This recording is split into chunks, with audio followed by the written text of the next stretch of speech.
Welcome to my channel Starlight Sci-Fi Stories. Thanks for watching. Please like and subscribe. The Imperial Station did not scream when it began to fail.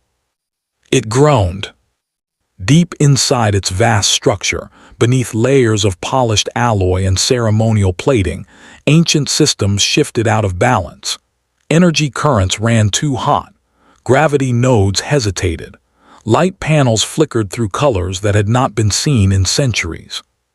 To the nobles gathered in the Grand Convergence Hall, it felt like unease, a tightening in the chest, a wrongness in the air. To Jalen Rowe, it felt like a machine asking for help. He was upside down inside a maintenance crawlspace when the first warning pulse traveled through the station's spine. His boots were hooked around a support bar. One hand steadied a diagnostic slate. The other rested on a vibrating conduit that was absolutely not supposed to vibrate. "Easy," Jalen murmured. "I know, big day, everyone's nervous." The conduit pulsed again, stronger this time.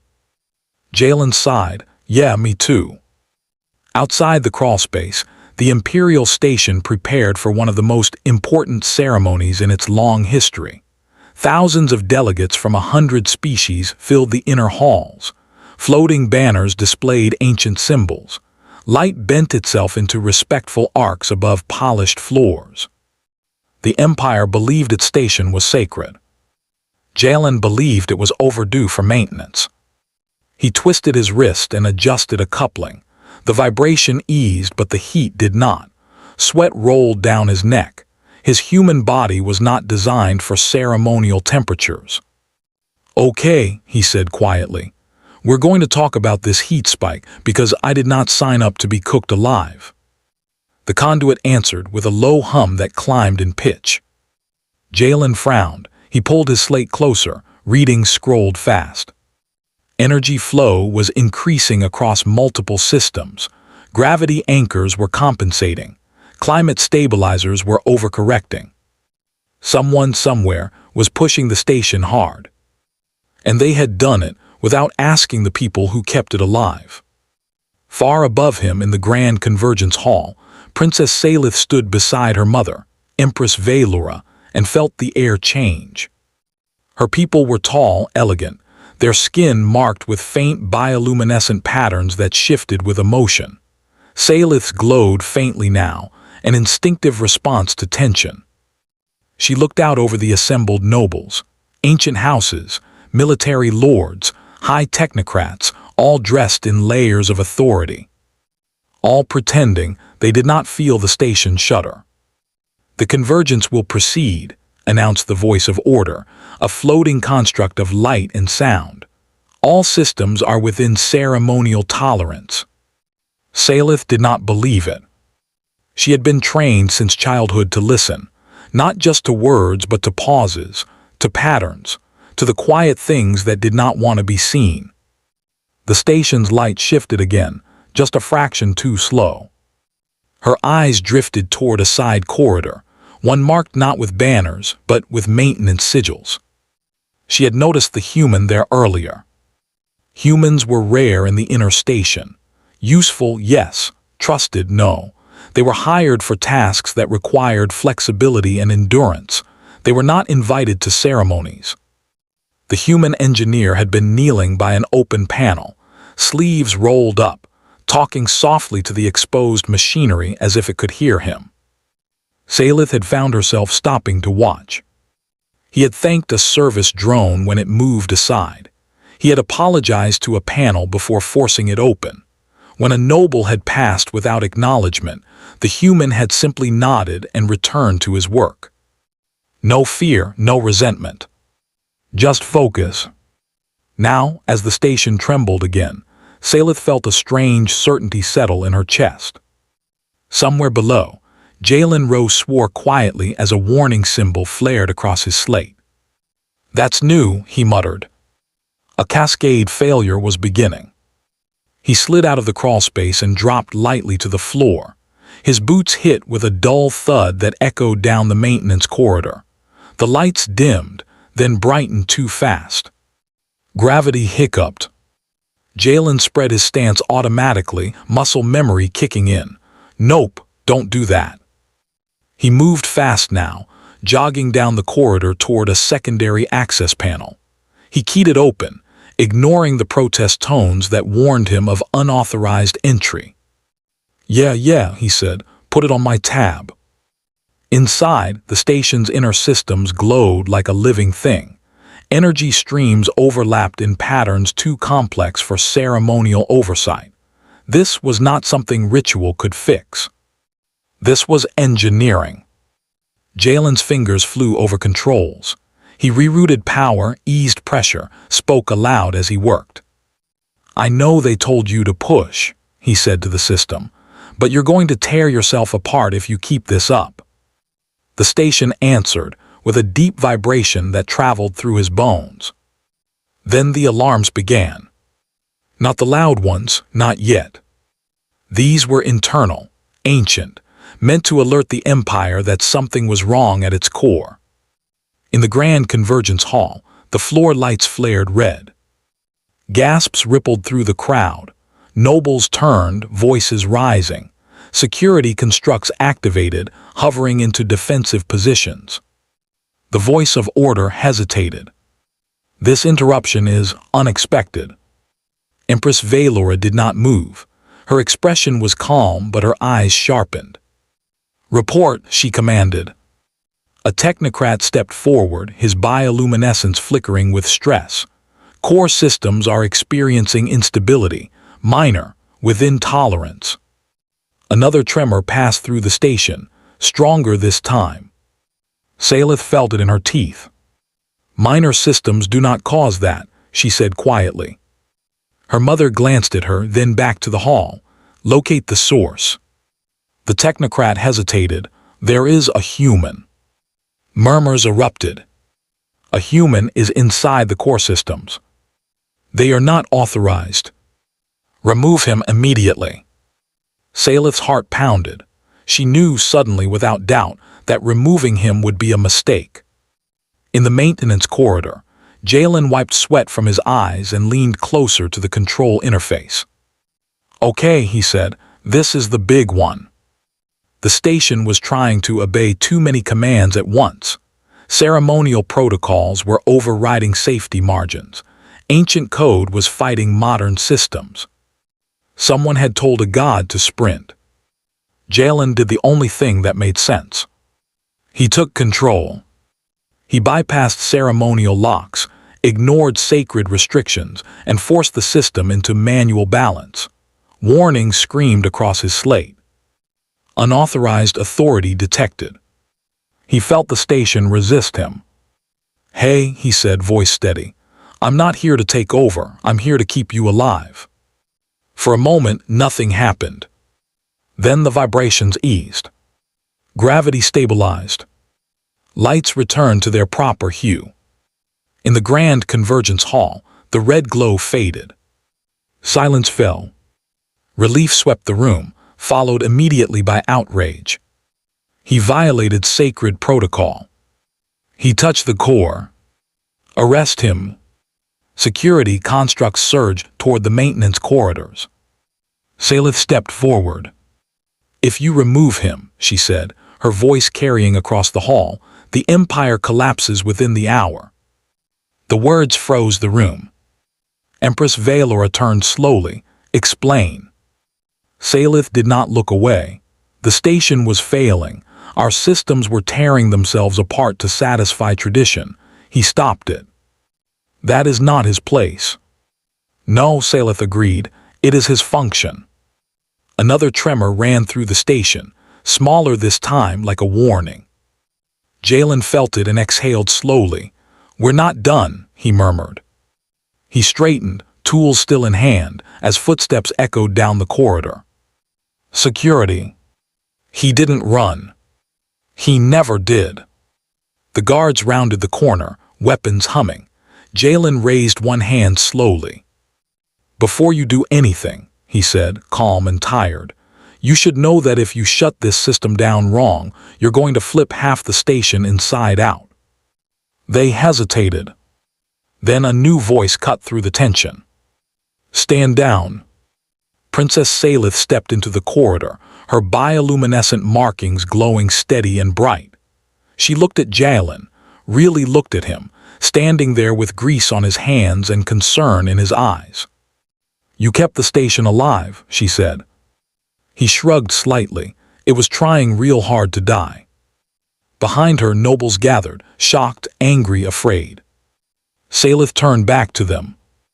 This human did what our empire could not, she said. He listened. The station hummed softly around them, balanced for now. Ancient systems recalibrated, uneasy but alive. Jalen glanced at his slate, then up at the gathered power of an empire. Well, he said, who do I talk to about the rest of the repairs? The question echoed louder than any alarm. And somewhere deep in the Imperial Station, something ancient and rigid began, for the first time, to adapt. The corridor remained silent long after Jalen Rowe asked his question. Nobles stood frozen, their authority suddenly uncertain. Security constructs hovered in place, weapons still warm, waiting for an order that did not come. The Imperial Station hummed around them, steady but watchful, like a patient holding its breath. Princess Salith did not look away from Jalen. You will speak to the court, she said. Jalen blinked. That sounds formal. It is, she replied, and dangerous. Yeah, Jalen said, glancing at the armed constructs. I got that part. Empress Valora arrived moments later, her presence alone enough to pull the corridor into order. She studied Jalen with a gaze that had ended wars and started others. You are the human who touched the core, she said. Yes, your radiance, Jalen replied, but in my defense it touched me first. A ripple moved through the onlookers, not laughter, not outrage. Uncertainty. Valora raised one hand. Silence returned. You will explain yourself, she said, in the grand hall. Jalen nodded. Sure, just don't turn anything ceremonial back on yet. It's still stabilizing. Several technocrats flinched. The walk to the grand hall felt longer than it should have. Jalen noticed everything. The way nobles avoided his eyes. The way systems dimmed and brightened as he passed, as if recognizing him. Salith walked beside him, her posture calm, her steps measured. You are not afraid, she observed. I am, Jalen said honestly. I just don't see how panic helps. She considered that. Our people value control. Humans value things not exploding, he replied. The grand hall filled quickly. Delegates leaned forward. Ancient houses whispered among themselves. Holographic records activated, eager to capture history. Jalen stood alone at the center. No tools, no slate, just a human in a maintenance uniform, grease still staining the cuffs. You violated sacred protocol, declared a high lord. You overrode systems older than your species. Yes, Jalen said, because they were failing. That is not your judgment to make. Jalen looked up at the towering ceiling. With respect, it was, because I was the one there when they started to die. A murmur spread. A technocrat stepped forward. The systems were within ceremonial tolerance. They were lying, Jalen replied simply. To you, not to me. Gasps followed that. Valora watched him closely. Explain. Jalen took a breath. Your station is brilliant, powerful, but it's layered with rules that assume nothing ever changes. Energy demand has increased. Population has grown. Ceremonial overrides keep forcing systems past safe limits. He paused, then added, You've been lucky, not stable. Silence stretched. Salith felt it then, the shift, the moment when truth stopped being comfortable. You speak as if you understand our empire, a noble snapped. I don't, Jalen said. I understand machines, and machines don't care about tradition. They care about balance. A projection flared to life. Data streams appeared, pulled directly from the station's core. Jalen hadn't activated them. The station had. Energy curves stabilized. Failure projections dropped. A living system, choosing evidence over ritual. "This is impossible," whispered someone. "No," Salith said softly, "it is overdue." Valora rose from her seat. "Human," she said, "if we accept your assessment, what do you propose?" Jalen swallowed. This was the dangerous part. "You need a new role," he said. "Not for me, for anyone who does this work. Someone whose authority comes from function, not bloodline." "And you would lead this?" asked the High Lord sharply. Jalen shook his head. "I'd build it, teach it, then let it run without me." That answer landed harder than any demand for power. Salith stepped forward.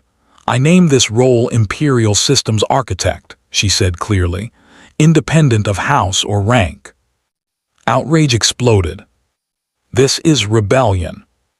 This undermines the throne." Valora raised her hand. The room fell silent. "You would give authority to a human?" she asked her daughter. Salith met her gaze. "I would give survival to the Empire." The station shuddered again. This time deeper. Warnings flared across the hall. Ancient failsafes activated, misinterpreting the debate as instability. Jalen's head snapped up. "That's bad." "What is happening?" Valora demanded. "The station thinks you're under attack," Jalen said, "and it's about to defend itself." The lights dimmed, gravity shifted, walls groaned. Delegates screamed as protective fields snapped into place, trapping sections of the hall. "This is your doing," a noble shouted. "No," Jalen said firmly. "This is what happens when you scare a system that doesn't understand politics." Salith moved instantly. "What do we do?" Jalen looked at the chaos, then at her. "We talk to it together." He stepped forward, placing his hand on the floor. "I need access," he said. Valora hesitated only a second. "Granted." Control flowed to him. Jalen spoke, voice steady, calm, human. "We're here, we're fixing it. You don't need to protect us." The station resisted, hard. Ancient protocols surged. Jalen clenched his jaw. "You built it like a god," he muttered. "I'm treating it like a partner." He began rerouting authority layers, stripping ceremonial dominance, creating feedback loops that allowed adaptation. Technocrats watched in horror. Then in awe. Salith joined him, placing her hand beside his. "I am here," she said to the system. "I choose repair over tradition." The station hesitated, then responded. System stabilized, fields dropped, gravity evened out. The crisis ended not with force, but with cooperation. The hall stood in stunned silence. Valora looked at the two figures kneeling on the floor of Empire. Then she smiled. "Let history record this," she said. "The day the Empire chose maintenance over pride." Weeks passed. Change came slowly, loudly, but it came. Jalen worked constantly, teaching mixed teams of humans and aliens. He never raised his voice, never demanded obedience. He explained, he listened. The station improved. Salith ruled differently. She asked questions. She walked the maintenance corridors. She thanked people by name. Some nobles resisted. Most adapted. Those who didn't were left behind by systems that no longer waited for permission to survive. On a quiet cycle, Jalen stood once more beside a familiar panel. Salith watched him work. "You could stay," she said. "Lead everything." He shook his head. "Empires don't need heroes, they need habits." He closed the panel. The station hummed content. "Empire secured," he said. Salith smiled. Far above them, the Imperial station shone brighter than it had in centuries. Not because it was sacred, but because someone finally took care of it. And across the stars, the Empire learned a new truth. Humans did not conquer the universe. They kept it running. And